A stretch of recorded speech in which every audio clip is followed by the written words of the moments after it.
Kakatapos ko nga lang magdasal, pero parang gusto ko na namang magdasal ulit. Para na naman kasing sinusubok ng batang ito ang self ko. Para kasing gusto kong mamalo ng hanger ngayon. Ipapasyal ko nga si Carl ngayong araw. Ang araw ng birthday pa niya, sana ko balak siyang ipasyal. Kaso nga lang, masyado kami naging busy nung araw na yon, kaya naman nag-antay na lang ako ng day off para maipasyal siya. Wala ngang misa ngayon dahil araw pa ng Webes. Pero nakaplano na naman talaga na papasok lang kami sa simbahan para makapagmuni-muni at makapagdasal-dasal na rin. Marami na rin kasi akong gustong idalangin, kaya naman gusto ko rin pumasok ng simbahan. Ipagdarasal ko na rin nga na sana'y mabawas-bawasan ang kakulitan ng bebe kong mahal. Pagkatapos nga namin magsimbahan, ay paalis na sana kami, kaso hindi naman ako makaalis-alis ngayon. Napapagitnaan na kasi ang e-bike na sinasakyan namin, kaya naman hindi ako makalabas-labas. Tapos nakikisabay pa tong anak ko na mainipin, tapos maalam pa sa ina. Mukhang hindi talaga mababawasan ang kakulitan ng anak ko kahit ano pang dasal ko. Buti na nga lang at nailabas ko ng matiwasay ang e-bike bago pa maubos ang pasensya ko. Sa Robinson ko nga planong ipasyal si Carl, kaso wala naman ako maparkingan sa labas.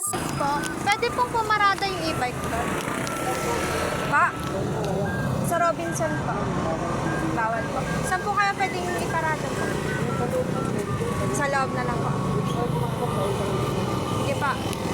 So ayun nga, hindi ko pwedeng iparada ang e-bike dito sa Gedli. Kaya naman nagbago na lang din ang isip ko at nag-New City na lang kami. Sayang pa din kasi entrance fee kung magro-Robinson kami. Naalala ko din nga na may palaruan din naman dito at pwede pang mag-park sa sasakyan ng libre. Maganda rin naman nga ang palaruan dito sa New City. Kalahating oras ko nga lang pinaglalaro si Carl para make time pa kami para kumain. 100 pesos nga pala ang fee pag kalahating oras wala pinaglaro ang bebe mo. Pero kapag isang oras ay 170. Pagpasok pa nga lang namin dito sa palaruan ay kitang-kita ko na kaagad ang enjoyment ni Carl. Daig mo pa talaga ang batang nakawala sa koral. Yung iba nga mga bantay ay nasa labas lang ng palaruan. Pero pwede naman ang guardian dito sa loob. Mas pinili ko na rin nga na samahan si Carl dito sa loob para mabidyuhan ko na rin siya ng ayos. At kung may mangyari mang sakuna ay nandito naman agad ako para daluhan siya. Di nga maawat-awat ang ngiti ko dyan dahil pati ako nag-e-enjoy na rin. Pero sino ba namang mga nanay ang hindi matutuwa pag nakikita mo ang anak mo ay napakaliksi, masayang masaya sa paglalaro. Pero kasama na rin talaga sa paglalaro ang hindi maiwasang mabangasan at maaksidente. Pero bilib pa rin naman ako sa anak ko, kahit alam ko nasaktan siya ay hindi siya umiyak. Kailangan na.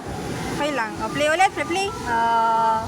Na nga lang din at may iba siya nakakabanding na bata dito, kaya naman mas lalo siya natutuwa maglaro. Medyo napagod na rin yata maglaro si Carl, kaya kahit may ilang minuto pa kami ay nagyakag na siyang lumabas. Ang buong akala ko nga ay makakakain na kami, pero parang ayaw pa lumabas sa New City. May tinuturo pa. Hinayaan ko nga siyang maunang maglakad dahil hindi ko nga alam ang tinuturo niya. Ay ayun, tinuturo nga niya ay yung carousel. Kung nga ay gutom na ako anak, pero sino ba naman ako para hindi pagbigyan ng anak ko na minsan ko nga lang maipasyal.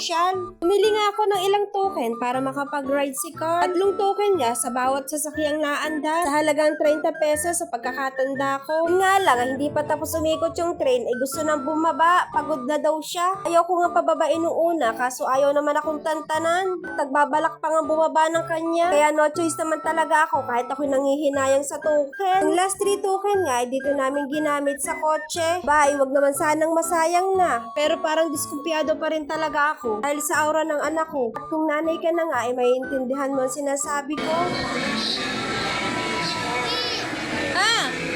At ayan na nga sinasabi ko kanina lang. Sabi ko na nga na maiinip na rin ang anak ko at magpapababa na. Sayang na naman talaga ang token. Labas na nga kami ng New City kaso ayaw naman lumabas pa ng anak ko. Meron kasi siyang tinuturo na toys pero ayoko naman bilhin. Kasira lang kasi niya nung remote control. Nakakabili lang namin nung isang araw. At nakakadala pang bilhan dahil hindi naman inaabot ng isang araw. Yun pa nga lang talaga ay gusto ko nang mamalo ng hanger. Nasisisi ko tuloy ang ama niya ngayon dahil manang-mana talaga sa kanya ang ugali. Napaka short temper. Gusto na nga umuwi ni Carl at ayaw na niyang kumain sa labas pero sorry anak, mami ang driver mo kaya wala kang magagawa kundi sumunod sa mami mo. Pari pa talaga ayaw-ayaw pero gutom din naman ako.